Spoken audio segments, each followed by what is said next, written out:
요즘 집에서 식사 준비하는 시간이 많아지셨죠?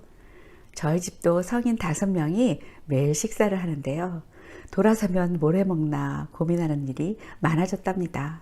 그래도 장 보러 가지 않아도 문 앞까지 배달해주고 철마다 나오는 야채와 과일을 사 먹을 수 있는 풍요로운 시절이라는 생각을 또 해봅니다. 대부분의 우리 자녀들은 부족함이 없이 잘 자라고 있습니다. 이런 풍요 속에서 아프거나 못 먹어서가 아니라 먹을 것이 없어서 끼니를 굶는다는 것이 무엇인지 알까요? 배고픔은 알아도 굶주림은 경험해 본 적이 없는 우리 자녀들은 그 절망과 고통을 짐작조차 못할 거예요. 부모인 우리들도 전쟁이나 기근의 고통은 잘 모르잖아요. 만일 매일 생존을 위해 몸부림쳐야 하는 고된 삶이 끝없이 계속된다면 내일을 상상하거나 미래를 준비하는 그런 낭만적인 꿈을 꿀 수 없다면 어떨까요? 먹을 것도 없고 배울 곳도 없고 꿈꿀 내일도 보이지 않는 총체적인 빈곤의 시간을 보내야 된다면 어떤 결핍이 더 고통스러울까요? 무엇이 가장 중요하게 다가올까요? 이런 상황에서 굶주리는 자녀에게 그 무엇보다 배불리 먹이는 것이 최우선이라고 생각할 텐데요.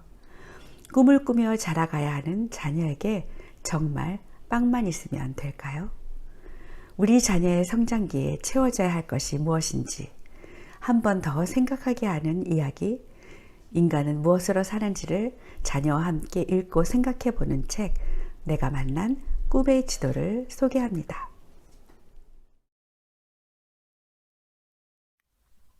내가 만난 꿈의 지도.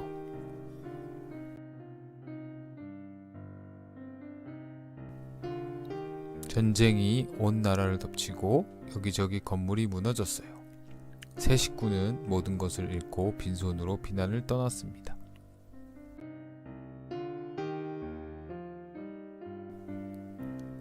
가족은 여름은 덥고 겨울은 추운 나라에 도착했어요. 마을은 진흙과 지푸라기, 낙타똥으로 지은 집들이 늘어서 있었습니다.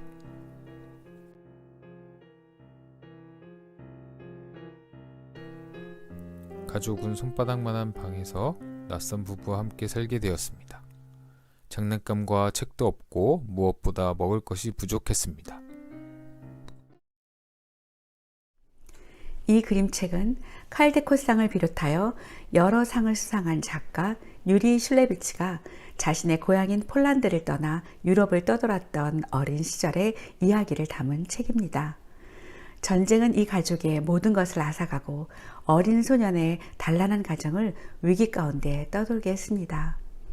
돈이 없어 먹을 것을 살 수 없는 소년의 아빠는 어느 날 빵 대신 커다란 지도 한 장을 사오셔서 벽에 붙여 두셨죠. 어린 소년은 배고픔을 견디기 힘들었기에 아빠를 원망했습니다. 그러나 곧 벽을 가득 채운 지도는 소년의 고픈 배를 채우진 못했지만 소년의 모든 시간을 채워주었습니다. 작은 방 안에서 소년은 지도 속의 도시들을 읽고 그렸습니다. 그리고 세계 곳곳을 가보는 상상을 했습니다. 그 지도 속을 날아다니며 경험하는 모습이 펼친 그림책 가득 담겨 있습니다. 소년의 아빠는 왜 지도를 사왔을까요? 비참한 현실에서 무기력하게 날들을 보내는 아들에게 넓은 세상이 미래가 되어주길 바랬을까요?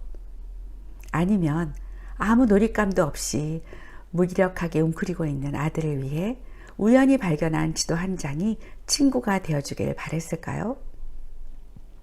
어쩌면 배를 불리지 못하는 빵 한 조각보다 칙칙한 방이라도 밝게 채색해주는, 그리고 가족들의 마음을 밝게 해주길 바랬을지도 모릅니다. 어떤 이유에서건 허기진 배를 채우진 못하지만 마음 한구석, 내일의 시간 한 자락이라도 채워주었으면 하는 기대가 있었을 것입니다. 그런데 아버지의 기대 이상으로 지도는 아이의 현재와 미래를 연결해주고 미래를 꿈꿀 수 있는 열린 세계가 되어 주었습니다. 아무것도 허락되지 않는 시절, 먹을 것조차 만족스럽게 먹지 못하고 안정된 걸쳐도 없이 떠도는 소년에게 꿈을 꿀 수 있는 기회가 주어졌습니다. 빵만으로는 채워질 수 없다는 아버지의 고민이 다른 세상의 문을 열게 해준 것입니다. 소년은 아버지가 만들어준 세계가 펼쳐진 방에서 꿈꾸고 생각하고 상상하며 자신의 내면의 세계를 마음껏 키워갔을 것입니다. 꿈의 지도를 선택한 아버지는 아들의 세상을 바꾸어 주었습니다.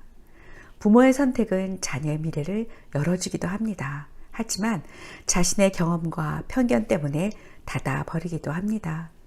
빠르게 변화하는 시대 속에서 학벌과 직업이 안정된 미래를 보장할 것처럼 생존을 중심으로 생각하지는 않는지 돌아보게 됩니다. 어린 소년이 좁은 방에서 상상여행을 했던 것처럼 작가 유리 슐레비츠는 전쟁이 끝난 후 프랑스를 거쳐 이스라엘에서 자라고 다시 뉴욕에서 공부하여 작가로 활동하게 됩니다. 유리 슐레비츠의 작품에서 공통적으로 나타나는 깊은 내면의 세계는 이 어린 시절에 형성되었을 것입니다. 작가의 다른 작품 새벽이라는 그림책을 소개합니다. 소년과 할아버지가 이른 아침에 호수의 배를 타고 새벽빛에 드러나는 대자연의 일부가 되어 스며들어가는 장면으로 끝맺습니다.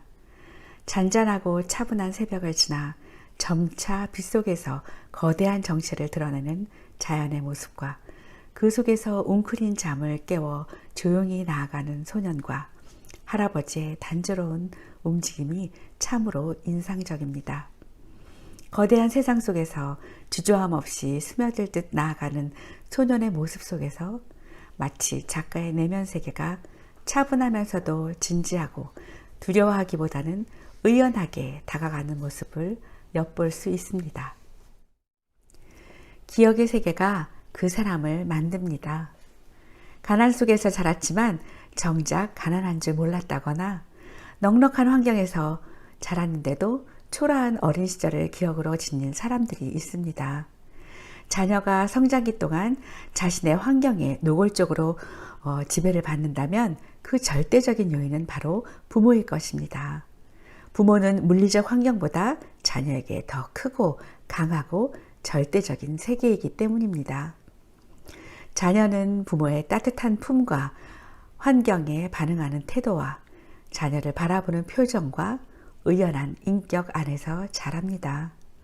어린 유리 슐레비츠는 빵보다 지도를 들고 온 아빠로 인해 먹을 것으로 만족되지 않는 인생의 참 의미, 보물과도 같은 소중한 가치들에 대해 생각하며 자랄 수 있었고 작품에도 영향을 주었을 것입니다. 그의 또 다른 그림책 보물은 그가 생각하는 인생의 참 의미와 삶에 대한 가치를 엿볼 수 있습니다. 이야기는 가난한 이삭이라는 주인공이 보물을 찾아 먼 여행을 하지만 결국 자신의 집에 그 보물이 있다는 것을 알게 되고 돌아와 보물을 찾아서 이웃과 나누고 다시는 가난하게 살지 않았다는 내용입니다. 이 책에서 그는 가장 소중한 것은 자신 안에 있으며 그 보물은 저절로 쉽게 얻어지지 않는다고도 이야기합니다. 또한 삶에 대한 초연한 자세도 엿볼 수 있습니다. 그의 차분하면서도 깊은 통찰력이 있는 이 이야기, 사실적이면서도 환상적인 그림을 통해 자녀와 꿈을 꾸고 기억을 쌓아가는 시간을 보내시길 바랍니다. 사람은 어떤 존재인가? 나는 누구로 살아가야 하나? 이런 질문은 철학자나 사상가만의 소유가 아니죠. 매일 가족의 밥을 하며 단순하고 반복되는 그러나 바쁜 일상을 보내는 우리 엄마. 생계와 직결된 바쁜 직장 생활로 다른 일은 꿈도 꾸지 못하는 우리 아빠엄마들의 깊은 의식 속에 담겨진 질문이기도 합니다. 꿈은 조건이나 완벽한 환경이 되어야 꿀 수 있는 것이 아니지요. 부족하고 결핍된 조건에서도 생존에만 전력하지 않고 더 높은 가치를 추구하는 존재가 바로 인간이요. 그렇게 지어졌다고 성경은 말합니다. 성경에 예수님이 자연을 그림책 삼아 들려주신 이야기가 있습니다. 공중에 나는 새를 봐. 들의 백합화가 어떻게 자라는지 자세히 봐. 내가 먹이고 입힌단다. 너희는 그것들보다 더 귀한 존재야. 그러니 염려하지 말고 하나님의 나라와 그의 의를 구하여라 라고 말씀하십니다. 우리는 의식주만 해결되면 만족하는 존재가 아닙니다. 나는 누구이고 무엇을 추구하며 살아야 하는지를 알 때 의미 있다고 느낍니다. 또한 소속감과 중요감 그리고 존중받고 사랑받는 관계를 느끼며 살아갈 때 자기의 존재 가치를 확인합니다. 성경은 우리를 창조주 하나님과 친밀하게 교제하는 자로 지으셨다고 말합니다. 창조 세계를 그분의 뜻대로 다스리고 돌보고 지키라는 역할을 위임받았습니다. 어떻게 살지를 염려하는 자가 아니라 하나님을 아는 것과 그분의 뜻을 이루며 사는 것에 가슴 뛰는 일들로 채워져 가길 바랍니다. 우리 안에 창조주 하나님께서 담아놓은 고귀한 모습을 기억하며 삶을 풍성히 채워가는 자들이 되었으면 좋겠습니다. 사람은 떡으로만 살지 않는다는 예수님의 말씀을 기억하며 하나님의 뜻을 구하고 그분의 말씀을 의지하여 사는 부모와 가정이 되기를 바랍니다. 이 영상과 함께 시즌1을 마무리합니다. 그동안 그림책 하나를 시청해 주셔서 감사합니다. 지난 11월부터 1월까지 3개월간 진행된 그림책 하나는 7권의 그림책과 놀이 그리고 5권의 육아를 소개해 드렸습니다. 촬영도 편집도 처음 하는 엄마들과 6학년 아들들이 편집을 했는데요. 정말 저에게는 의미 있는 시간이었습니다. 여러분에게도 유익한 영상이 되셨길 바랍니다. 이제 저희가 시즌2의 그림책 작가 시리즈 편을 준비해서 다시 돌아오겠습니다. 그림책 하나에 관심 있는 분들은 연결되어 있는 카페를 방문해 주시면 함께 이야기 나누고 오픈 수업에 대해서도 안내해 드리겠습니다. 그럼 모두 안녕히 계세요. 시즌2에서 만나요.